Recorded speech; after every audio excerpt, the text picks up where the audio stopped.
Welcome to the Bold Analysis, and thank you very much for supporting this channel.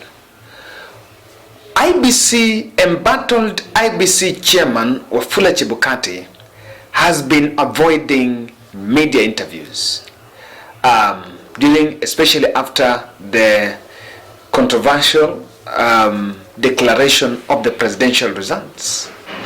But opportunity presented itself and Chebukati was cornered with no option but to say something. That is what we want us to look at. That cryptic message that was targeting Azimio leaders led by Raila Odinga.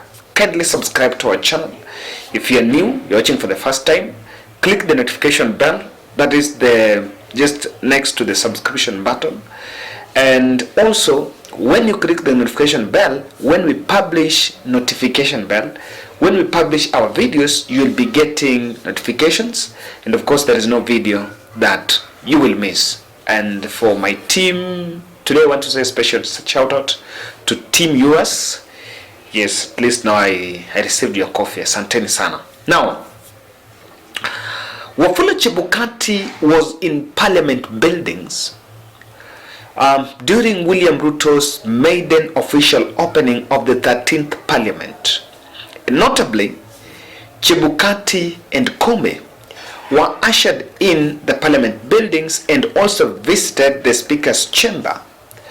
They were received by Moses Wetangula, who is his friend, and also Amason Kingi.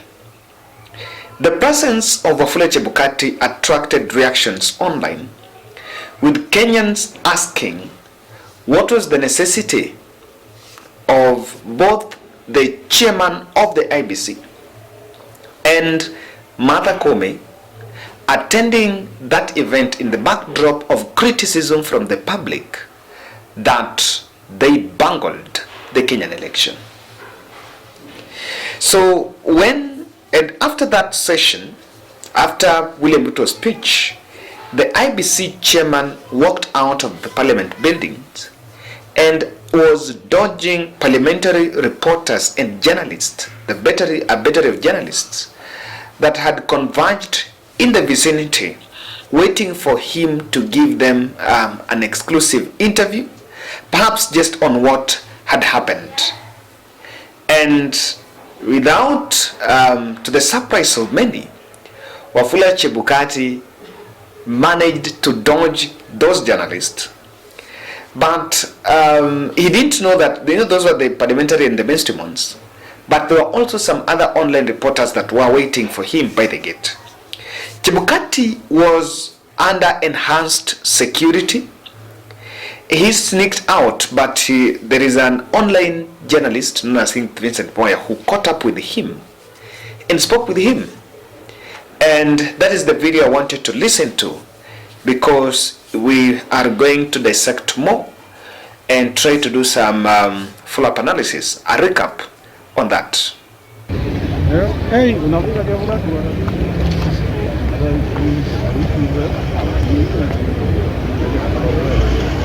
Any message to Kenyans? How are you? I'm fine. Can you comment about the president's speech? Yeah. Just a small message. Yeah. Not really, just it's a good speech. Okay. And the aspect of independence of institution and supporting institution to grow, Yes, sir. especially the judiciary and parliament and other institutions is my takeaway. Okay. It's important that this country believes in institutions. Yes, sir. Yeah. And so far so good. Has the speech favored you as IBC? I don't believe the IBC was an issue in the speech. Okay. But IBC is covered under institutions. Okay. And I think strong institutions, strong country, strong democracy. Any message to the Kenyans right now after the speech as Chebukati? For Kenyans, I wish them well. Okay. Let's work towards nation building and not focus on politics. Politics is now done. Let's look forward to nation building. Okay. Yeah, thank you. The other day there was maandamano whereby Azimio MPs wanted to come and see you. No comment on that. Okay. Yeah. Okay. When just from that video, you can actually see visibly Chebukati looked tensed and unsettled, and his security details were keen on him to avoid that publicity. In fact, he was very restless, as you remember, this is the chairman of the commission and he is the spokesperson of the commission. So being in that environment, first, he did not expect that those journalists were going, those online reporters were going to speak to him, because maybe, he had only seen the mainstream and the mainstream reporters that he's used to. He did not expect that that team was going to have the courage. In fact, I really applauded the gentleman, the Vincent Boyer, for asking those questions. I know reporters who fear Chebukati. Reporters who can't ask those questions. And in fact, that was a very courageous exercise. That was a very courageous take. Now, you can see that from that video, the man looks like, what is this? Like, what kind of environment I am in? He was not very comfortable and was not very settled in that environment. So he was in a hurry. Kenyans were looking at him, na anakaa yule mtu anaogopa, hataki hata kuangalia macho za watu, but maybe that is it. Even though someone says that Chebukati is more of a coward, but I don't think. He's just someone who knows when to play for the gallery. Now, just looking at the response that he was given, number one, when he was asked about his take on William Ruto's speech, he seems to be taking a cover on, when Chebukati comes to public, people see IBC. And not even that IBC, people see that he is the person who handed over victory. In fact, many people will tell you that no one even has a problem with the President William Ruto. I think now it seems that the problem seems to have, it's now a hybrid. And Chebukati is at the center of that hybrid. So, because in public, the Azimio supporters portray and see him as a man who snatched Raila Odinga's victory and handed it over to William Ruto. And that cover, for him on his side, he defends that by saying that the election was free and fair, and my declaration of William Ruto as president-elect, while it might be contradicting on on political space, but it was in the guise of institutionalism or of protecting our institutions. So you'll not be shocked when he comes out in public or maybe in an event. Most probably he will be talking about the need for our institutions to be protected. So just declaration of the results of president-elect and the hurried declaration, how do that protect institutions? And there is something that I think in the fullness of time, maybe some years back or some months later, after leaving the commission, because he's supposed to leave the commission next year, I think his tenure is coming to an end, Wafula Chebukati will once explain on the supposedly harassment by people who he calls government officials. Because for me, I'm one person that whether there was that harassment or not, it lacks the merit of trust. It lacks the threshold of trust if it didn't yield any fruit. If you keep on saying that, I was harassed, I was intimidated, and they wanted me to do this and I changed this, it doesn't add up, because people can't see that harassment. Even if you say, Tuju came with national executive, no, that doesn't add. That is neither here nor there. And I'm one person who don't appreciate. If really someone was wanting Chebukati to announce results, they would have. Maybe. But these are stories that are normally created to just package the world so that you defend what to many people was an illegality. Now, the chairman is also throwing patriotism card to Azimio. Remember, Raila Odinga spoke yesterday night, and Raila was saying that he accepted results. Maybe we'll have to look at that at some video, at some analysis. He was saying he accepted results, And he accepted results because at some point he actually felt like when he saw the other 4 commissioners coming out from the IBC and giving that pressure, they knew that we were going Ivory Coast way. He knew that we would go Ivory Coast way. And he had no option to accept, and he was willing maybe at that moment even to accept results because he would not see a situation where the country would go down.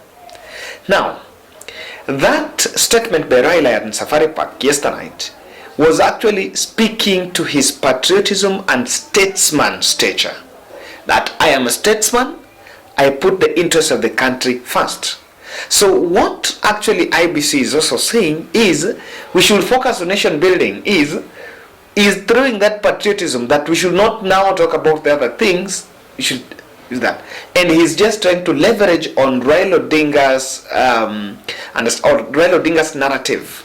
That narrative by Raila Odinga is what Wafula Chebukati seems to be building, and you know that he wants to create a specific direction. But then, you know, when he was asked about he said 2 things. One is that elections are over. Number 2 is that he was asked about the maandamano. You know, Azimio la Umoja mobilized MPs and a section of Bunge la Wananchi in town, and they went to Anniversary Towers to protest about what will be, many of them called, illegal dismissal of IBC Deputy CEO Ruto. And this gentleman who was asking Chebukati was just asking Chebukati his comment on the same, and he refused to speak about it. What that mean? He was avoiding comment on Kulundu's dismissal. Remember, this is a matter that is on court, and of course, as a senior lawyer and established advocate, it will be still in the spirit of constitutionalism that you don't comment on what is on court. But if he would have commented on Azimio's maandamano, directly he would have to ask, or rather to respond, to speak to the issue of Kulundu's dismissal. But really, if you look at the body language of Wafula Chebukati, he was actually trying to avoid that conversation, not to be dragged into it. And of course, that is how things roll. So he was avoiding that. Why not? The way you see, these are things that, in fact, I want to say, Kulundu's dismissal, actually, she won the case in the public court. In the public court, people have an understanding that such as a commission that is already having credibility issues and the confidence level of the public confidence on them has gone down, them executing such a dismissal is political. So Chebukati will still don't want to bring that conversation. But I also feel that the chairman is trying to dismiss any progressive reform on those institutions. In fact, I take an issue with even if at the head of an institution, for example, next year IBC is going to leave. Fletcher Chebukati is going to leave the IBC. At one point, Supreme Court is having the 3rd judge after Maraga and William Tunga. Even if you leave the institution, you cannot say that everything is perfect. So people who are anti-progressive moves, for me, are not good leaders. And by us, nation building, institutions, you cannot say a finality, elections have gone, we should not, it's not about it. I think if he wanted to speak to that matter, then he would just stand, talk to them, tell them, I feel this has been done, but as institutions, you speak to something progressive. You don't say, I don't want to comment about that. Of course, it's loud not to. But the fact that election is done, we now continue, politics is over. It's not about now the politics, because now it is at this moment that those institutions do not end at elections. There is an election coming, there is by-elections coming. And I want to believe that Chebukati, as he is now in his exit days, he should more embrace progressive reforms in that commission, because they're not going to benefit him, he's not going to implement, but it's for the benefit of Kenyans. And that's my bold analysis.